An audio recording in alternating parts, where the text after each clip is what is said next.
أنا روحانا قوم فانت روحان سبحان الله عند خابنا الله بحج عش إسقابنت dadkan daa ku inaan way maxaa isku qaabisaan nimanka TikTok jooga dhan mujida way samiga jibiyaan aqtooda waa ku quweysan karaa waani la seexan karaa waani la baashaali karaa agtiina kastoomada iyo dharka xitaa ku dhiganaya way samiga jibiyaan tani waa gabar lagu magacaabo Queen Canab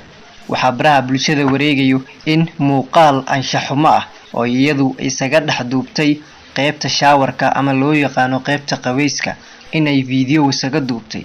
kadib waxay dadku sheegayaan in si qaldan uu videogaasi ooga baxay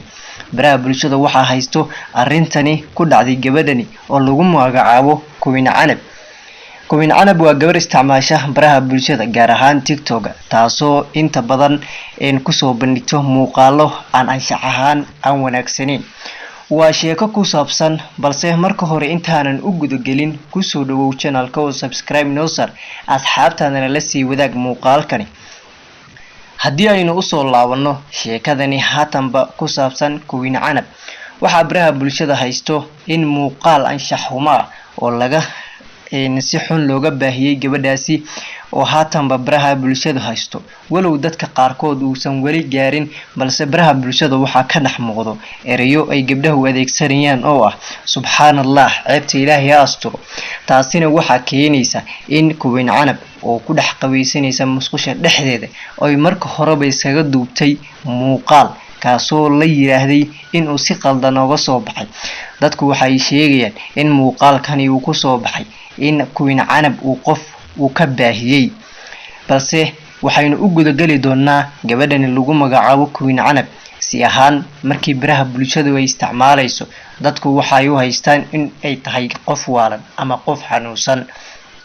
tani waa sheekada Queen Canab oo ku saabsan maskaxiyan iyo guud ahaanba Queen Canab waxa ay ehelkeedu ay ka yiraahdeen iyo sababta baraha bulshada looga qaban laayahay maadaama ay tahay gabar aad u daayar waxay ku nooshahay xaafadda Islii gaar ahaan Nairobi dalkani Kenya gabadhani oo aad u isticmaasho baraha bulshada waxa ay ehelkeedu qaar sheegeen in maskaxiyan ay xanuunsan tahay walow ay dadku ay sheegayaan in gabadhani uu jin ay qabto maadaama sida darteedna ay dhowr jeer ay xanuunsato xitaa ay ku dhawaato in nolosheedu ay risk ay geliso ayay dadku waxa ay sheegeen inay haatanba Queen Canab ay gabi ahaanba ehladeedii ay isaga fasaxeen baraha bulshada taasoo u noqotay in ay madadaalo ka dhigato maadaama ay ku soo jeesatay nafteedu in ay goyso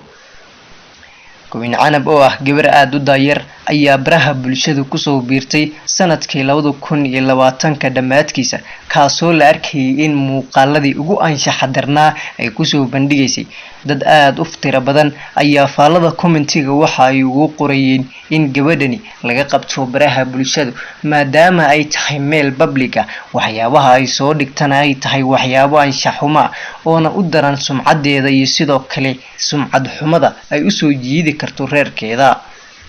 dabcan arrintan ayaa noqonaysa mid aad u saameyn leh kadib markii muuqaaladeedu ay baaheen caawa oo haatanba la joogo waxa soo baxay muuqaal anshaxumo oo dadku siyaabo kala duwan uga falcelinayaan kaasoo noqday mid kii ugu anshax xuma maadaama la arkay Queen Canab oo gabi ahaanba qaweysanayso iyadoo qaaban haddii arintani dib loo eego dadku waxay sheegayaan in muuqaalkaasi uu dhowr saacadood uusan yaalin wax ka yar uu yaalay 10 daqiiqo walow uu isla markiiba baraha bulshada uu qabsaday balse Queen Canab ayaa u muuqato mid aad u liidata xaaladeeda sida ay sheegayaan dadku qaar balse arintani hadda soo ifbaxday ayaa ah mid aynu dadku inta badan gaarin qaar walow qaarkood ay arkeen muuqaalku balse dadka qaar ayaana u muuqan muuqaalkaasi qaarkood ayaa waxa ku jiro boodigob maadaama aysan arkin arintani Queen Canab laga sheegayo balse baraha bulshadu gabdha aad u tiro badan ayaa soo qoriyay muuqaal aan iraahday commentiyo aad u fara badan iyo sidoo kale postiyo facebookyada ay sula wadaagayaan kaasoo ay kaga hadlayeen muuqaalkii anshax xumada ah oo abiti gabar Soomaali ah laga duubay oo ay arkaan kaasoo ay leeyihiin muuqaalka Queen Canab laga soo duubay waa muuqaal anshax xumo iyagoo weliba ilaahay ka codsanaya in ceebtooda gabdhaha uu asturo maadaama muuqaalkaasi uu yahay muuqaal Queen Canab gebi ahaanba ay qaaban tahay. sidoo kale Queen Canab reerkeedii iyo heelkeedii dad aad u tiro badan oo aqoon u leh ayaa horay uga digay gabadhani in ay ka celiyaan baraha bulshadu maadaama baraha bulshadu ay tahay qayb weyn ka qaadan karto in nolosheedu risk ay geliso. gabadhani horay sidaan idinkugu soo sheegnayba waxay qabtaa xanuun maskaxiyan kaasoo maskaxdeedu ku jiro. dabcan waxay sheegayaan qaarkood in Queen Canab ay horay u xanuunsaneyd baraha bulshadan. muuqaalka anshaxumada ee laga duubay Queen Canab ayaa dadka qaar siyaabo kala duwan uga falceliyay maadaama Queen Canab ay tahay gabar inta badan TikTok kusoo bandhigta muuqaalo aan wanaagsaneyn. arrimahani dabcan Facebook ayay aad u haystaan. Queen Canab dadka qaar waxay u haystaan inay tahay islaam waalan, dadka qaar waxay u haystaan inay tahay islaam weyn oo kas balse gabadhani qaar ka mid ah ehladeeda oo ka falceliyay waxay sheegayaan in gabadhani ay tahay gabar aad u daayar taasoo quraanka soo dhameysay dhowr jeer halka dhinaca iskuulka ay iyaguna soo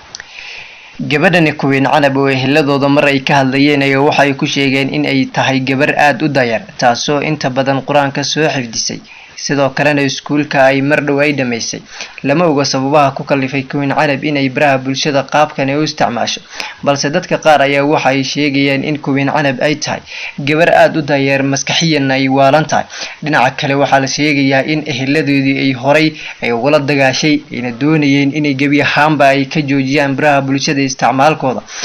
balse haatanba waxaa la sheegay aynu soo laabana muuqaalkani dabcan dad aad u tiro badan ma aysan arkin. dadka qaar waxay sheegeen in 10 daqiiqo wax ka yar u yaalay muuqaalkaasi balse dad iyo fara badan ayaa ku howlan si ay u soo heli lahaayeen muuqaalkaasi balse waxaa la sheegayaa in muuqaalkaasi isla markiiba laga bixiyay kadib markii baraha bulshada dhowr daqiiqadood uu halkaasi yaalay. muuqaalkani aad uma uusan faafin balse dadka ayaa horayba waxa ay ka sheegayaan in ay muuqaalkaasi laga soo dhigay Queen Canab. dadka qaarna waxa ay sheegayaan dareenka Queen Canab ee haatan bay ku sugan tahay maadaama ay tahay gabar muuqaalkii ugu anshaxuma gabar Soomaali ah laga soo bandhigo. waa tahay saaxiibayaal arrimahaasi iyo wixii ka soo kordho halkan ayaynu idin kala wadaagi doonaa. channelka subscribe saaro, like saaro, asxaabtaada la sii wadaag. waxaynu idinka codsanaynaa inaad ku soo taxmataan intaan muuqaalaha noocan oo kale ah aan ku kulmi doono. waxaan idin leenahay wassalaamu calaykum waraxmatullaahi wabarakaatuh.